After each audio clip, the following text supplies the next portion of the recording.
ಪ್ರಮುಖರು ಮತ್ತು ಟೀಚರ್ಸ್ ಜೊತೆಗೆ ಬಹಳ ಪ್ರಯತ್ನ ಹಾಕಿರ್ತಕ್ಕಂಥ ಶ್ರೀಮತಿ ಲತಾ ರಾಜ್ಕುಮಾರ್ ಅವರೇ, ಸತೀಶ್ ಶೆಟ್ರೆ, ಎಲ್ಲ ಅಧ್ಯಾಪಕ ವೃಂದದವರೇ, ಪೋಷಕರೇ, ಮಕ್ಕಳೇ, ಎಲ್ಲ ಆತ್ಮೀಯರೇ, ಈಗಾಗಲೇ ಉದ್ಘಾಟನೆ ಎಲ್ಲ ವಿಧಿವಿಧಾನಗಳನ್ನ ನೆರವೇರಿಸಿದ್ದೇವೆ. ಒಂದು ಕಡೆ ಬಿಸಿಲು, ಇನ್ನೊಂದು ಕಡೆ ಮೋಡ ನೋಡಿದ್ರೆ ಮಳೆ ಬರ್ತದೇನೋ ಅಂತ ಹೇಳಿ ಅನ್ಸುತ್ತೆ. ನಿನ್ನೆ ಮೊನ್ನೆ ತುಂಬಾ ಚೆನ್ನಾಗಿತ್ತು. ತಾಲೂಕು ಮಟ್ಟದ ಪ್ರೌಢಶಾಲೆಗಳ ಕ್ರೀಡಾಕೂಟ ಇಲ್ಲಿ ನಡೀತು. ನಾನು ಕೂಡ ನಿನ್ನೆ ಸಂಜೆ ಭಾಗವಹಿಸಿದ್ದೆ. ಈ ಕ್ಲಸ್ಟರ್ ಮಟ್ಟದ ಕ್ರೀಡಾಕೂಟದಲ್ಲಿ ಬಹಳ ಕಷ್ಟಪಟ್ಟರು ಮಕ್ಕಳು. ಎಲ್ಲ ಕಡೆನೂ ಇವತ್ತು ಬಿಟ್ಟರೆ ಮತ್ತೆಲ್ಲ ದಿವಸನೂ ಮಳೆನೇ ಮಳೆ. ಎರಡೆರಡು ದಿವಸ ನಡೆಸಿದ್ದು ಕೂಡ ಇದೆ. ಹಾಗಾಗಿ ನಮಗೆ ಒಂಥರ ಈ ಮಲೆನಾಡಿಗೆ ಈ ಕ್ರೀಡಾಕೂಟದ ಈ ಸಂದರ್ಭ ಶಾಪ. ಮಕ್ಕಳೆಲ್ಲರೂ ಬಿದ್ದು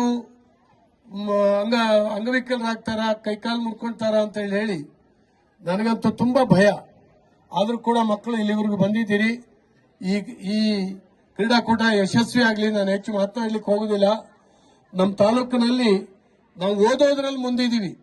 SLC ರಿಸಲ್ಟು ನಾವು ಇಡೀ ಜಿಲ್ಲೆಯಲ್ಲಿ ಪ್ರಥಮರು. ನಾವು ಆ ಪ್ರಥಮ ಸ್ಥಾನ ಬರಲಿಕ್ಕೆ ಫೌಂಡೇಶನ್ ನೀವೇ, ಪ್ರೈಮರಿ ಶಾಲೆಗಳೇ ಚೆನ್ನಾಗಿ ವ್ಯಾಸಂಗ ಮಾಡ್ತಾ ಇದ್ದೀರಿ. ಕ್ರೀಡೆಯಲ್ಲಿ ಕೂಡ ಅತ್ಯುತ್ತಮ ಸ್ಥಿತಿಗೆ ನಾವು ಬರ್ತಾ ಇದ್ದೀವಿ. ಈಗ ಎಲ್ಲ ಶಾಲೆಗಳಲ್ಲಿ ಹೆಚ್ಚು ಕಮ್ಮಿ 90% ಶಾಲೆಗಳಲ್ಲಿ ಕ್ರೀಡಾಂಗಣ ಇದೆ. ನಮಗೆ ಕ್ರೀಡಾ ಶಿಕ್ಷಕರಿಲ್ಲದೆ ಇದ್ರು ಕೂಡ, ದೈಹಿಕ ಶಿಕ್ಷಕರಿಲ್ಲದೆ ಇದ್ರು ಕೂಡ ನಮ್ಮ ಉಳಿದ ಶಿಕ್ಷಕರು ಆ ಸ್ಥಾನವನ್ನ ತುಂಬಿ ಅವ್ರನ್ನ ಪ್ರಿಪೇರ್ ಮಾಡ್ತಾ ಇದ್ದಾರೆ. ಅದು ಬಹಳ ಮುಖ್ಯ. ಅದು ಎಲ್ಲ ಶಾಲೆಗಳು ಆ ರೀತಿ ಸ್ಪರ್ಧೆಗೆ ಚೆನ್ನಾಗಿ ಭಾಗವಹಿಸುವಂತ ರೀತಿಯಲ್ಲಿ ನಮ್ಮ ಶಾಲೆಯ ಎಲ್ಲ ಟೀಚರ್ಸು ಪ್ರಯತ್ನ ಮಾಡಿ ಮಕ್ಕಳನ್ನ ಕರ್ಕೊಂಡು ಬಂದಿದ್ದೀರಿ. ನಿಮ್ಮೆಲ್ಲ ಪ್ರಯತ್ನಕ್ಕೆ ನಾನು ಅಭಿನಂದನೆಗಳನ್ನು ಸಲ್ಲಿಸ್ತೇನೆ. ಚೆನ್ನಾಗಾಗ್ಲಿ, ಯಶಸ್ವಿ ಆಗಲಿ.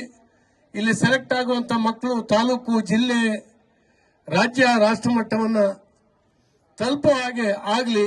ಹೆತ್ತವರಿಗೆ, ಊರಿಗೆ ಕೀರ್ತಿಯನ್ನ ತರುವಂತ ಪ್ರಯತ್ನಗಳನ್ನ ದಯವಿಟ್ಟು ನೀವು ಮಾಡಿ. ಈ ಕ್ರೀಡಾಕೂಟ ಬಹಳ ಚೆನ್ನಾಗಿ ನಿರ್ವಹಿಸಿದ್ದಾರೆ. ಕಷ್ಟ ಆಗ್ತದೆ, ನನಗೆ ಗೊತ್ತಿದೆ ಇದು. ಅದರಲ್ಲೂ ಸಿಟಿನಲ್ಲಿ ಮಾಡೋದು ಕಷ್ಟ. ಹಳ್ಳಿನಲ್ಲಿ ಊರು ನಿಮ್ ಜೊತೆಗೆ ಸೇರ್ಕೆ ಬಿಡುತ್ತೆ. ಊರು ನಿಮ್ ಜೊತೆ, ಇಲ್ಲಿ ಯಾವ ಊರು ಇಲ್ಲ. ಇಲ್ಲಿ ಇದೊಂಥರ ಕಾಡೂರಿಗಿಂತ ಕಾಡಿದು. ನನಗೇನು ಸಂಬಂಧ ಇಲ್ಲ ಅಂತ ಹೋಗ್ತಾರೆ. ನೀವು ಹೆಚ್ಚು ಒತ್ತಾಯ ಮಾಡಿ ಕೇಳಿದ್ರು ಚೂರು ದುಡ್ಡು ಕೊಟ್ಟರು. ಅಷ್ಟು ಬಿಟ್ರೆ ನಿಮ್ ಜೊತೆಗೆ ಯಾರು ಬರಕ್ ಪುರ್ಸೊತ್ತಿಲ್ಲ ಇಲ್ಲಿ ಪೇಟೆಯಲ್ಲಿ. ಗಣಪತಿ ಹಬ್ಬ ಆಗಿದ್ರಿಂದ ದುಡ್ಡು ಕೂಡ ಕಷ್ಟ ನಿಮ್ಗೆ ಹೊಟ್ಟ. ಆದ್ರಿಂದ ಆದ್ರೂ ಕೂಡ ನೀವು ಪ್ರಯತ್ನ ಮಾಡಿದ್ದೀರಿ. ಅನಾಥ ಸ್ಥಿತಿ ಇಲ್ಲ. ಯಾಕಂದ್ರೆ ಒಂದು ಕ್ರೀಡಾಕೂಟ ಮಾಡಲು ಊಟ ಹಾಕಬೇಕು, ಎಲ್ಲ ಖರ್ಚು ವೆಚ್ಚಗಳನ್ನು ಎಲ್ಲ 5-6 ಸಾವಿರ ರೂಪಾಯಿ ಕೊಡ್ತಾರೆ ಸರ್ಕಾರದವರು ಅಷ್ಟೇ, ಅದಕ್ಕಿಂತ ಜಾಸ್ತಿ ಇಲ್ಲ. ಇಂಥದ್ರಲ್ಲಿ ಮಾಡಿದ್ದೀರಿ ಅಂದ್ರೆ ಶ್ರೀಮತಿ ಲತಾ ಅವರ ಪ್ರಯತ್ನ ಬಹಳ ದೊಡ್ಡದು, ಬಹಳ ದೊಡ್ಡದು. ಅವ್ರಿಗೆ ನಾನು ಅಭಿನಂದನೆ ಹೇಳ್ತೇನೆ. ಅವ್ರ ಉತ್ಸಾಹ ಕಳ್ಕೋಬಾರ್ದು. ಯಾಕಂದ್ರೆ ತುಂಬಾ ಶ್ರಮ ಹಾಕಿದಿರಿ. ಮೊನ್ನೆ ನಾನು ಹೋಗ್ತಾ ಇದ್ದೀನಿ ಊರಿಗೆ, ಗಂಡ ಹೆಂಡತಿ ಇಬ್ರು ಪಾಪ ಮನೆ ಹೋಗ್ತಾ ಇದ್ದಾರೆ ಭಿಕ್ಷಾಂದೇಹಿ ಅಂತ ಮಾಡ್ಲಿಕ್ಕೆ. ಖಂಡಿತ ಈ ಆಸಕ್ತಿ ಇದೆಯಲ್ಲ ಬಹಳ ಮುಖ್ಯ ಆಗ್ತದೆ. ನಮ್ಮ ಟೀಚರ್ಸ್ ಅಲ್ಲಿ ಇಂಥ ಆಸಕ್ತಿ ಗುಣ ಇದೆ. ಹಾಗಾಗಿ ಇವೆಲ್ಲ ಯಶಸ್ವಿ ಆಗ್ಲಿಕ್ಕೆ ಕಾರಣ ಆಗ್ತದೆ.